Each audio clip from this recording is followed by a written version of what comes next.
بینەرانی هێژە لە فریدۆم تیڤیەوە ڕۆژتان باش و لە ئاکتوێلێکی دیکەدا پێکەوەین.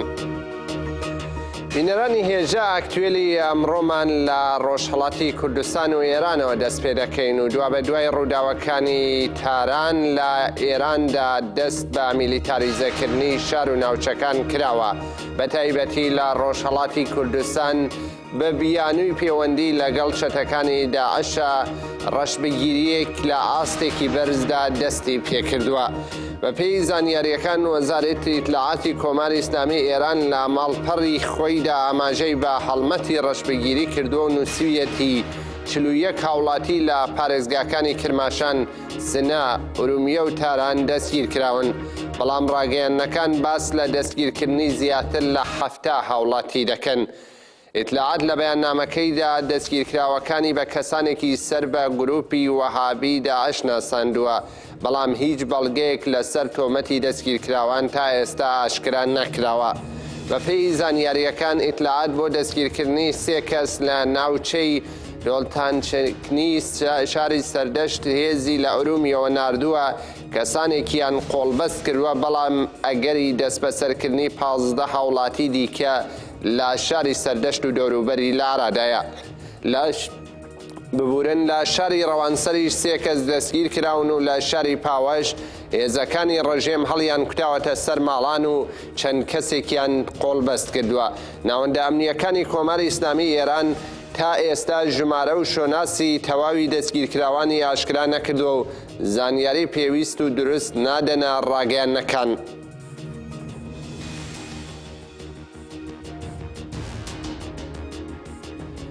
بەڵێ بینەرانی هێژە چالاکی سیاسی دلێر ڕۆزگەردمان لەگەڵدایە. بەڕێز ڕۆزگەرد، ڕۆژ باش. ڕۆژ باش، کاتتان باش. باشتر. بەڕێز دلێر، ئێوە ئەم گرتن و دەست بەسەرکردانە لە ڕۆژهەڵاتی کوردستان چۆن هەڵسەنگاندنی بۆ دەکەن؟ ئایا ڕژێم بۆ ئەوەی مەشروعیەت بە هێرشەکانی خۆی بدات چەندە ئەو هێرشانە و ئەو گرتنانە لە چوارچێوەی پرەنسیپەکانی یاسایی لە ڕۆژهەڵاتی کوردستان یان لە ئێراندا بەگشتی پەیڕەوی دەکات؟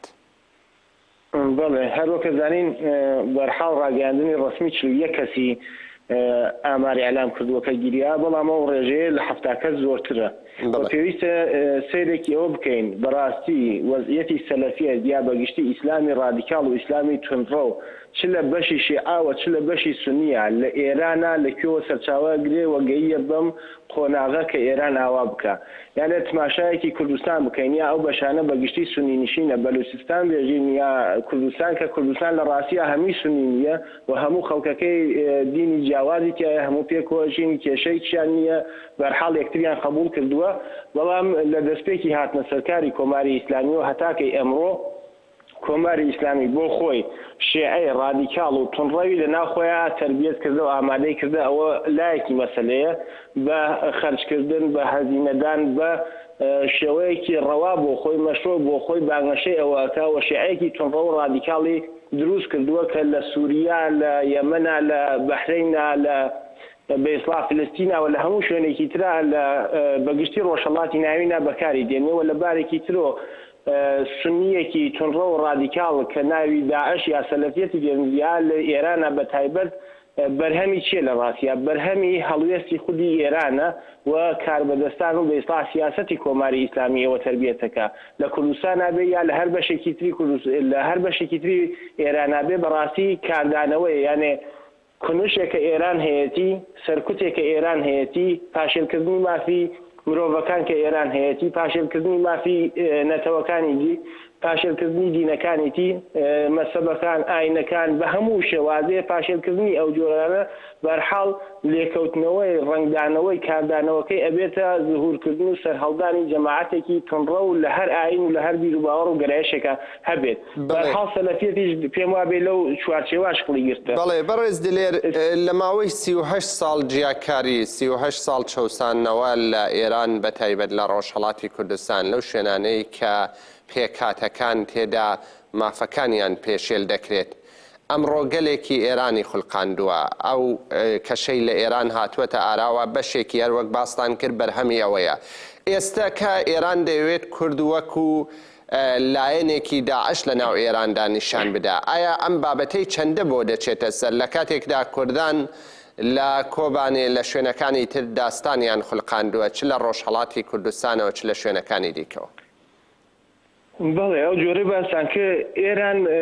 هەتاکەی ئەمڕۆژ شەڕی خۆی بردەستە دەرەوە سنوورەکانی خۆی لە سووریا شەڕەکە، لە ئێمەنا شەڕەکە، حمایەتی حوسیەکانەکە، تەنانەت لە سومالا شەڕەکە، لە سوودانا شەڕەکە، شەڕی خۆی بردەستە دەرەوەی وڵاتەکەی خۆی. بەڵام ئەمڕۆ باش تێگەیوە کە ئەو شەڕەت داوێنی خۆی گرتە و ئەو شەڕەت دێتە ناو وڵاتی خۆیەوە، چەندەی شەوڵدا ناتوانێت خۆی لەوە بپارێزێ.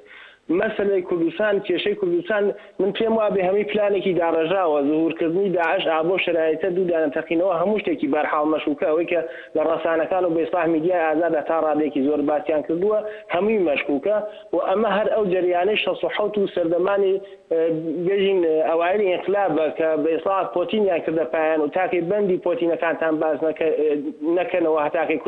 هەتاکەی ئێران ڕزگارەکەن و بە ئیسلاح کوردستان ئەخەنەوە ژێر سوڵتەی ئێران. پێم وابێ هەر دروستکردنی ئەو شرایطەیە. ئەمڕۆ ئەگەر تماشایکی ئێران بکەیت لە ناوخۆی ئێرانە لە سەدری حاکمیەتە انشقاقێکی گەورە بەڕاستی ئەبینرێ،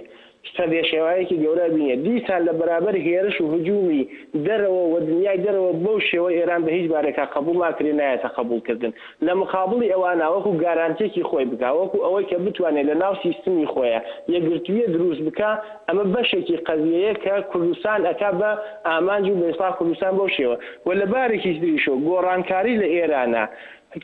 ئێران پی خۆشێ پی ناخۆش بێ. کۆماری ئیسلامی چەندە دیان بە مافی کووردا بنێت، چەندە بە ئیسلام مافی کورد وەرنەگرێ. گۆڕانکاری لە ئێرانە ڕاستیەکەیە، خۆناغی دەستپێکی بە ئیسلام نقطەی دەستپێکی پێم وابێ کوردستانە. چون ئەگەر سەیرێکی کوردستان بکەین پتانسیەلی گۆڕانکاری لە کوردستانە هەیە، ڕێخستنی هەیە، هێزی بەرحاڵ خۆی هەیە، هێزی مەدەنی هەیە، واقعیەتێکیش بێژین. گەلی کورد لە ڕۆژهەڵاتی کوردستانە لە چاو گەلانی تری ئێران گەلێکی ڕۆشنبیرترە، گەلێکی سیاسیترە، گەلێکی تێگەیشتوترە. و ئەو مبارزەی کە بۆ مافی خۆی گردوویەتی پێم وابێ مبارزەیەکە کە هیچ گەلێکی تر لە ئێرانە نەیکردووە. ئەوەیە کە ئەمڕۆ کۆماری ئیسلامی هەست بەوە دەکەوە پی وایە لە کوردستانە لازمە وەکو سەردەمانی ئینقلاب، وەکو ئەوایلی ئینقلاب دیسان بچێتەوە بە خۆیان گارانتیەکی خۆی بکات لە ناوە ئیتحادی یەکپارچەیە لە سەدری حاکمیەتی خۆیان دروست بکات و بە هەمان شێوە خەڵکی تری لە ئێراناوە ئەو شیعە ڕادیکاڵەی کە بۆ خۆی پەروەردەی کردە سوپای قودس و سوپای 20,000 نەفەری نازا بەرتەشی 1 ملیۆنی ئەوانە بە ئیزافەی خەڵکی و جەماوەرێک کە بە ئیسلاح تەک جمهوری ئیسلامیشانین، بەڵام بە شێوەیە لە شێوەکان باسی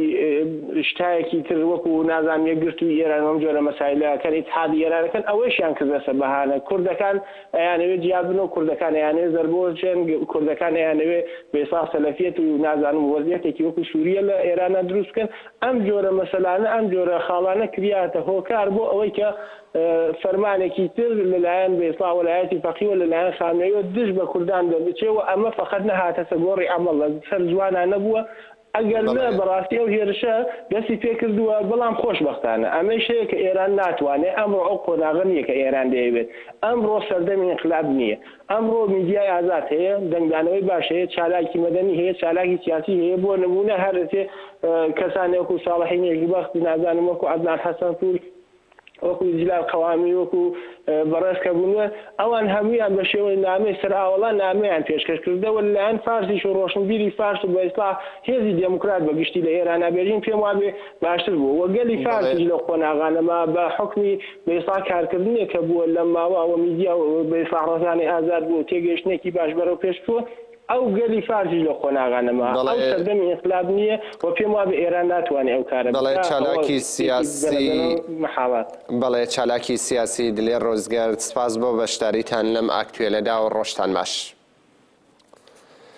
بەڵێ بینەرانی هێژە سوپای تورکیا ئاباشینی بۆردومان کرد. بە پێی زانیاریەکان فڕۆکەکانی سوپای تورکیا دەستیان بە بۆردومانی گوندی سەیدا لە ناوچەی گەلی باڵەندە لە سنووری ئاباشینی سەر بە شارۆچکەی ئەمەدینەی باشووری کوردستان کردووە. ڕاگەیەنرا کە بەرەبەیانی ئەمڕۆ بۆردومانەکە پێک هاتووە. تا ئێستا زەرەر و زیانەکان بە تەواوەتی نازانرێت. لەلایەکی دیکە قەیرانەکانی باشووری کوردستان ژیانی هاوڵاتیانی ئەستەم کردووە. هەروەها لەم نێوەندەدا بابەتی ڕەفراندۆم و هەڵبژاردننی سەرۆکایەتی هەرێم و پەرلەمان سەر لە نوێ خراوەتە ڕۆژەوە و دەنگدانەوەی زۆری لە ئاستی میدیایی لە ناو گەلدا لەگەڵ خۆی داهێناوە. ئەم بابەتانە و ڕۆژەوی باشووری کوردستان لە ڕۆژنامەوان سۆران محەممەد وەردەگرین. سۆران ڕۆژ باش. ڕۆژ باش ئەم کاتەوە میرانی فریدۆم باش. سپاس سەربژی. سۆران ڕۆژەوی باشووری کوردستان تا ئاستێ من ئاماژەم پێدا ئەو ڕۆژەوە گەرمانە ئەمڕۆ چین لە باشووری کوردستاندا مۆرکی خۆیان لە ڕاگەیەنەکاندا بێت. بەڵێ دیارە کە گرنگترین ڕۆژی گەرمی ناو میدیای باشووری کوردستان وەروەها تاری هاوڵاتیان لە هەرێمی کوردستانە بابەتی ئەنجامدانی ڕێکراندۆمەکە سەرەڕای ئەوەی قەیرانی ئابووری و نەبوونی کار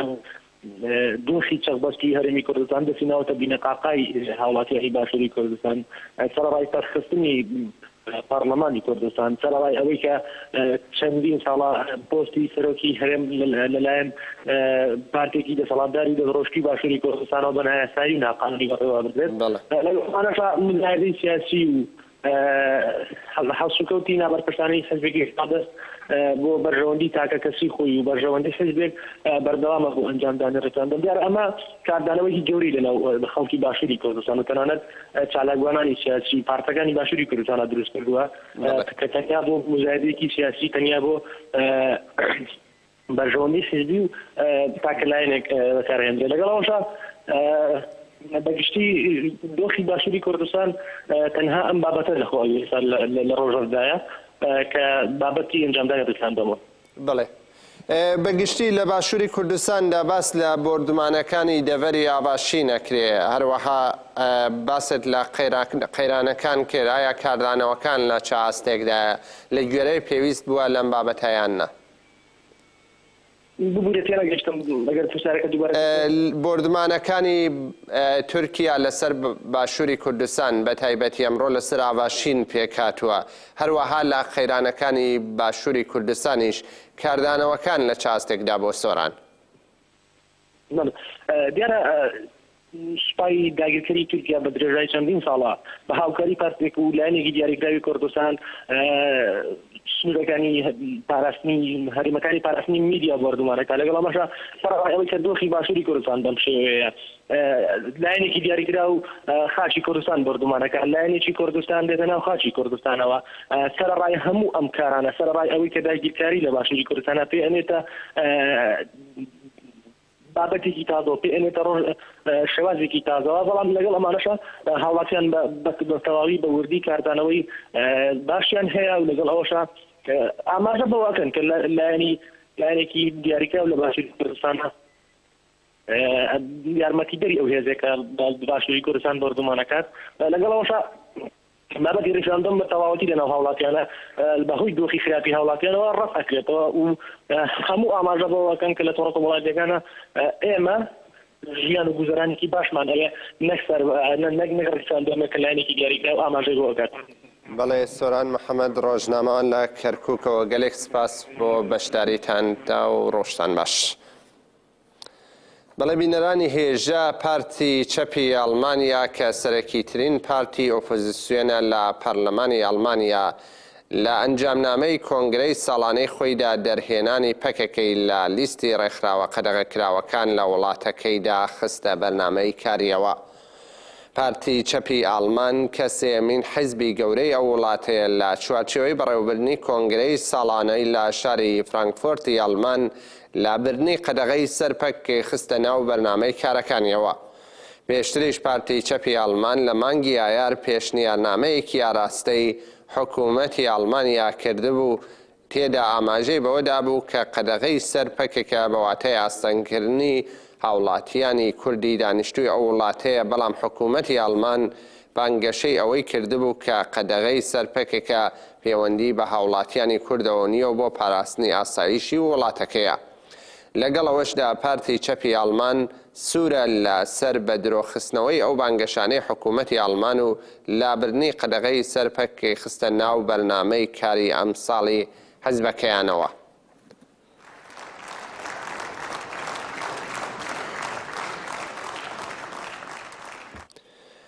بەڵێ بینەرانی هێژە پێشەوەی بچینە لای کەمال ئاکباش لەو بابەتەدا دەچین ڕۆژەوی باکووری کوردستان لە بێریتان جان ئۆزەر وەردەگرین و دواتر دەچینە لای کەمال ئاکباش لەسەر بابەتی ئەڵمانیادا ئەو بابەتە بە تێر و تەسەلی باسی لەسەر دەکەین.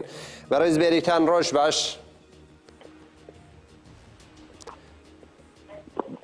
بەڕێز بێریتان ئەگەر دەنگی من دەبیستی ڕۆژ باش.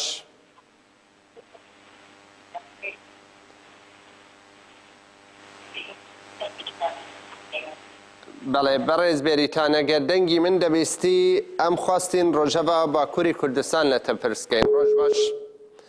بەڵێ مەخابن دەنگ بەباشی ناگەیتە من. وەک دەزانن لە باکووری کوردستان دەوڵەتی تورک هێرشێکی بەرفراوانی لە ناوچەی سووری سەر بە ئامەد دەست پێ کردو و بە ئامانج و پیلانگەلێکی نەگریز دەیەوێت ناوچەی سووری سەر بە ئامەد تێک و پێک بدا. لەو چوارچێوەیەدا ڕاگەیەنرا کە خەڵک بە هیچ شێوەیە نایانەوێت شوێنواری خۆیان بەجێبێڵن. هاوڵاتیان لە دەڤەرەکە ڕادەگەیەنن کە زیاتر لە سەدان ساڵە باو باپیرانمان لەم ناوچەیەدا ژیان بەسەر دەبن. ئێرە خاکی ئێمەیە، ئێمە حازرنین شوێن و واری خۆمان بەجێبێڵن. لەو چوارچێوەیەدا کاردانەوەکانیش لە ڕۆژەودا بوو. لەلایەکی دیکە ئۆپراسیۆنەکانی گرتن و دەست بەسەرکردنیش بە بیانووی ئەندامیەتی لە ڕێخستنی قەدەغەکراو بە فەرمانی ئاکەپە لەسەر هاوڵاتیان بەردەوامە. ڕاگەیەنراوە کە لە دوێنێشدا ڕۆژنامەوانێکی دیکە دەست بەسەر کرا و هەروەها ژمارەیەک کەس بە تۆمەتی ئەندامیەتی لە ڕێخستنی قەدەغەکراو لە شارەکاندا قۆڵبەستکراوە. بەڵێ ئەم بابەتانە لە بێریتان جان ئۆزەر وەردەگرین. بێریتان ڕۆژ باش. ڕۆژ باش. بەڕێز بێریتان ئەگەر بکارن ڕۆژەوە سەرەکیە باکووری کوردستانی بە ئێمە ڕاپاربە بکەیت کەرەمکەن. بله وکا کوته زانین بیستی گلانه حیائی رو نافچه آمده سوره خراکرنا مالا بردوام بکه به بیاره جینا معاوه گل هاتو براندن و جوی روژه هیجی جینا معاوه نهاتمه به بیاره گل به آترناتفه خو جینا خود دخوازم بردوام بکن جنا خوب ماشین لی دادن شهر عالیه نایله کو گل و درش جنا خوب بردام بکم. دیسا هر روز دوجی انسان دیسا ضابطه شهرداری چون قضا و گفتم مال خوب راستی آنها لآمد باکره هری پسکه مزن نافچه سوی کو خرکنا مال بردام بکه و لیجه خانه و پیرانه اپراسیون لشکری بردام بکن. بی اپراسیون لشکری دا جی گلک گند قداخکنا دروا حتی اعلان کرن و هیجی مثل 20 روزه بردام بکه بمباردمان تکرن گل خانه خون مال خون کنده کبن و جیلان آوی گل جهات نبراندن گندا امکان بیشتر پسکه که کوساجیل باشه بیاره دوی وارجی پارلمانتری هدف پروین بودن هاتو بن چافکرن لآبلی ifade hakkın ve kako l'antebe diloke ki tevli daxyani ki biyaj neviyaj çeliyaz soştumat hu vekri neviyaj çu ifade bin çafkırın o çu ifade xuda disa amkan bejen üsve iro otbe evi HDP sofrek mezim daxine o tamamı gel amedi eyverim mahla kadar benu seni ve hedefine cemhep o HDP parlamenter HDP hemu parlamenter HDP tevlibi sofrevin o gerab bağsın jme bixarakırna malaj jme bixarakırna van kadar eyverim cemhep o ahaftin eybikin daxiyani ki var edayin amkan bir proje var bakure ئەوەی هەدەپە بەستی وێ داخوێنیە دەکەی لە کودەرێ ئیرۆ دەست پێ بکە ساعت چەند ئەگەر زانیاری بەردەستیەوە دابێ بله ایرو ساعت دیسا فتاریه دا yani saati فتاریه da yani sanırım ki 8'ta ve mahla Ali Paşa ko xarakna mala berdam dike اوی قاده قاده چلکه هیا اولی قاده يعني الوي خاده ورم جمها سبيجي معنا بين السنة ورم جمها وهو دري الجرا بله برز جان وزر ام پرسێکی جودا سەر بێ سوورێ نێرینی ئێوە چییە چما ناوچەیە سووری دێتە خراکردن سەدەمی سەرەکیە ئاکەپە و ئەو بیانووی کە ئاکەپە لەسەر وێ ناوچە پەیڕۆدەکە چییە سەدەم چییە بۆ خراکردنی ئەو قادن جودا جودا بله براستی بسالایه سر گلی کرتا سر دهری واندا سر چند واندا erişek de çekirin. Vi xarakın malaj bijvi erişe juda Amerikan bugünler. Hem soykırıma bıçandı hem zaman hem baveri hem ji diroki duhazın ser geli kırta çekirin. Kıvakan zanın tane geli kırçinine yani kada nafçıya sure gelek baveri gelek çant hatiye jiyan kırın.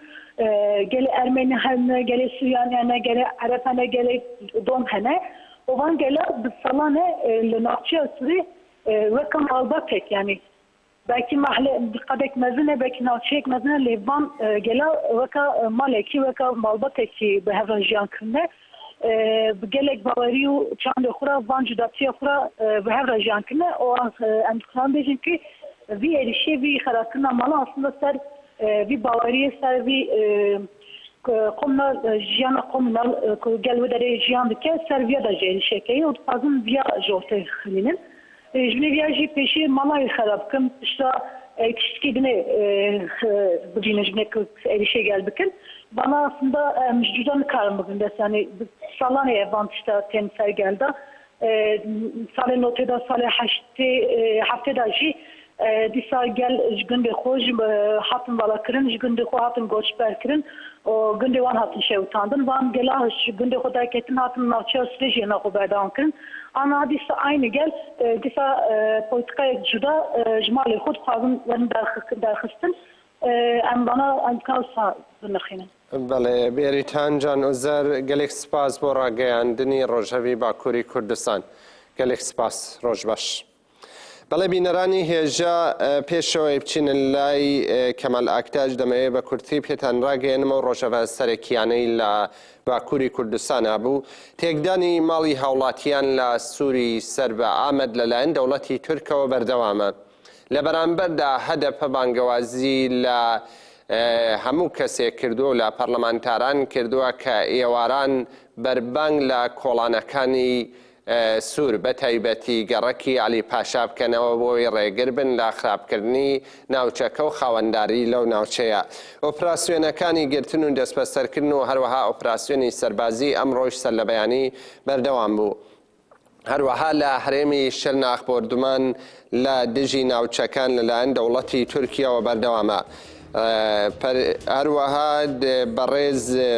بێریتان باسی لەسەرەوە کرد کە پەروین بولدان پەرلەمانتاری هەدەپە لە ئاگری دەست بەسەر کراوە و ئیفادەی لێ وەرگیراوە بەگشتی ڕۆژەوی باکووری کوردستان بەشێکی بەو شێوەیە بوو ئێستاش سەبارەت بە بابەتی ئەڵمانیا و ئەو پێشنیارپرسەی کە لەلایەن پارتی چەپی ئەڵمانیاوە خراوەتە ڕۆژەوە بیربۆچوون لە کەمال ئاکتاژ پەرلەمانتاری پێشووی وان وەردەگرین بەڕێز کەمال ڕۆژ باش ڕۆژ باشن خۆش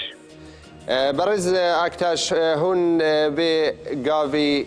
پارتی چەپ چاوا شرۆڤە دەکەن ئانەها ناکۆکی ناوبەری ئەڵمانیا و ترکیا لەسەر مەسلەی ئەنجەلیک و هەنێک تشتی تر زێدەتر بووە گەلۆ پەرلەمانی ئەڵمانیا و دەوڵەتی ئەڵمانیا لەوێ پێشنیارپرسە چاوا ئێستقبال بکات یا چاوا بنێرێت باشە اون زانن جیهان بە تایبەتی ڕۆژهەڵاتە ناوین دەمێک تیرۆکیدا دەرباستبێ یعنی تشتێ گولڤر دەقەومن پێشتا دەکەبن گوێرتنێ چێ دەبن باندۆرا خۆ لە هەمی جیهانێ لە هەمی دەرا لە هەمی ڕێخستنا سیاسەتا چێ دەکێ وەرگەرێ بخۆرە چێ دەکێ تشتێ نو دەردەخن çünkü tişte beri vayı denge guatibun çekirin boy berjavandi gabe guatibun biryare guatibun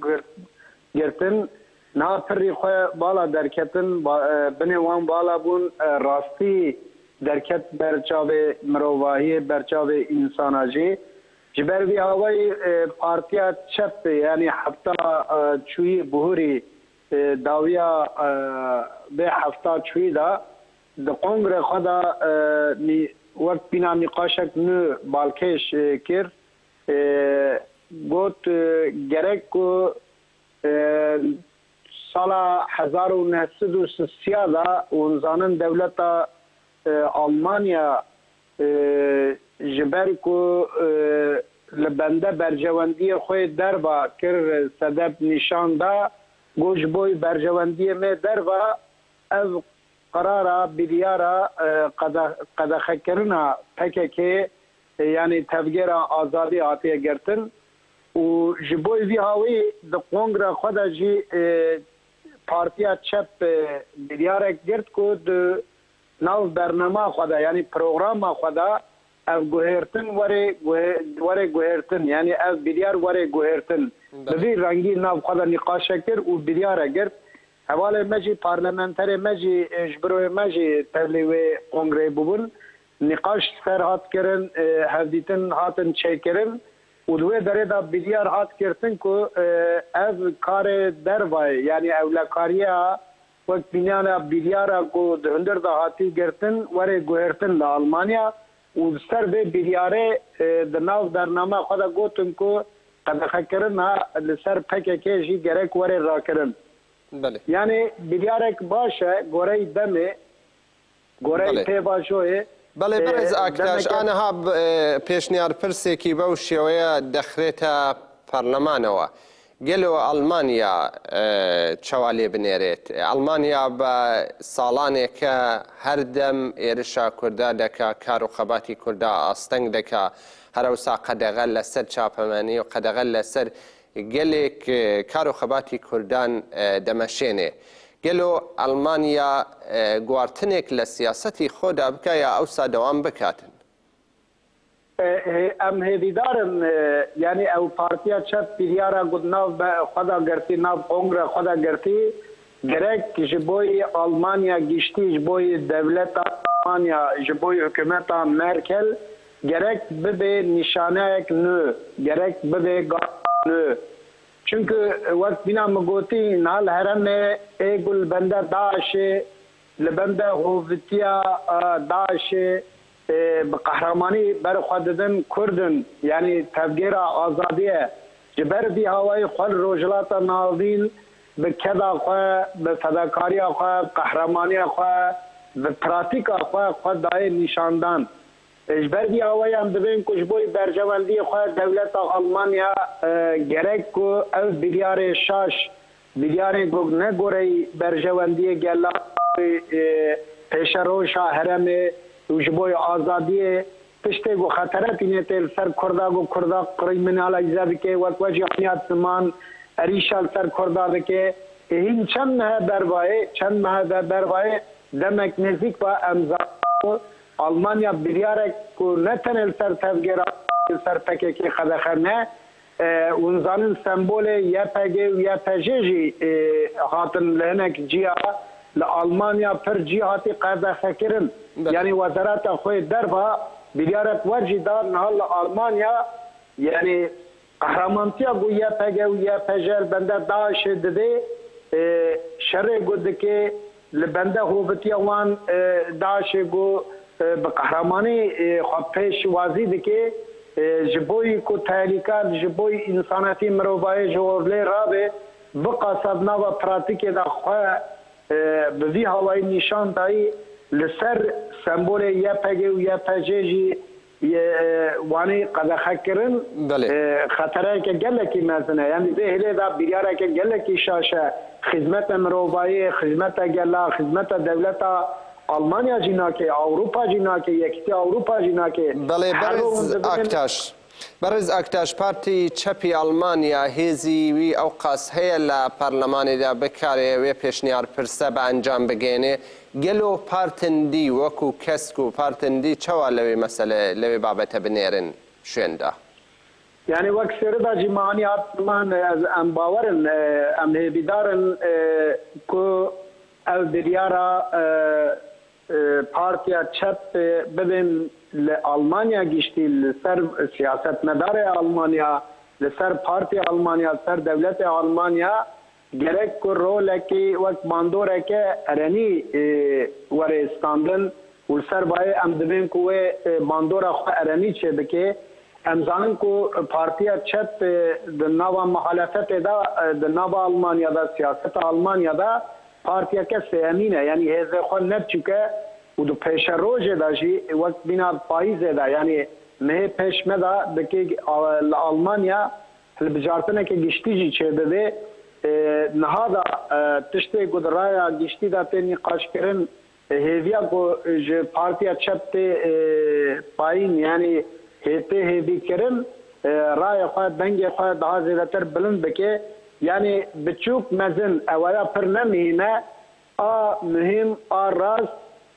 يعني وقت بينا پارتيا کے سياست کو نابا المانيا دا هزا خود چوك ناي دين دوهلا محالفت دا هزا کی بالکش ہے یعنی بهله دا رولا خوا هزا خود بهله دا بالکش ہے ام باور دکن کو گرک باندورا خوا لسر سیاست وقت مینا مگوتی آلمانیا و سر پارتی دجی باندورا که ارانی و بخرا بینواره بله پارلمانتاری هدفی پیشوان گلک سپاس بو تبلیبونی و برایس کمال اکتاش لوی اکتویل دا و روش باش وشام خاش روش باش بەڵێ بینەرانی هێژە لە ئاکتوێل بەردەوام دەبین بەڵگەنامەیەک لە باڵوێزخانەی قەتەر لە لیبیا دۆزرایەوە کە تێدا دەیسەلمێنێت ئەو وڵاتە لە ڕێگای خاکی تورکیا و هەرێمی کوردستانەوە هەزاران چەتەی عێراقی ڕەوانە کردووە بۆ هاوکاریکردنی چەتەکانی ناو عێراق پێکەوە بەشێک لەو بەڵگەنامەیە لە دوتۆی دۆسیەکدا دەبینی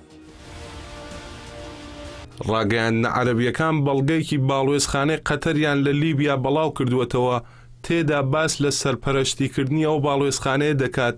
لە گواستنەوەی 1800 چەتەی مەشق پێکراو کە لە باڵگەکەدا بە جەنگاوەر ناویان بردوون لە سەربازگەکانی لیبیاوە بۆ تورکیا و لەوێەوە هەرێمی کوردستان و پاشان بۆ ناوچەکانی ژێردەستی چەتەکانی داعش لە عێراق باڵگەکە پێک هاتووە لە نامەیەکی نایف عەبدوڵڵا عەمادی کۆنسولی باڵوێزخانەکەیە بۆ بەڕێوەبەری کارگێڕی کاروباری عەرەبی لە وەزارەتی دەرەوەی قەتەر و تێدا ڕایگەیاندووە باڵوێزخانەکە سەرپەرشتی ناردنی 1800 جەنگاوەر بۆ خاکی عێراق دەکات. عەمادی کۆنسولی قەتەر لە نامەکەیدا نووسیویەتی ئەو 1800 جەنگاوەرە پاش ئەوەی لە سەربازگەکانی زەنتان بەنغازی زاویە و مەسراتە ڕاهێنانیان پێکراوە لە 3 گروپدا دەنێردرێن بۆ تورکیا و پاشان هەرێمی کوردستان و دواتریش بۆ ناو خاکی عێراق. لە باڵگەکەدا ئاماژە بەوەش دراوە کە ئەو پلانە لە ماوەی 1 هەفتەدا جێبەجێ دەکرێت. بەهۆی پتەوبوونی پەیوەندی نێوان قەتەر و تورکیا پارتی دیموکراتی کوردستانی عێراقیش پەیوەندیەکانی لەگەڵ قەتەر گەرم کرد و لە ماوەی چەند ساڵی ڕابردوودا چەندین جار مەسعود بارزانی سەرۆکی پارتی دیموکرات سەردانی قەتەری کردووە بەڵام ئەجندای سەردانەکانی بارزانی بۆ ئەو وڵاتە هەمیشە شاراوە بووە.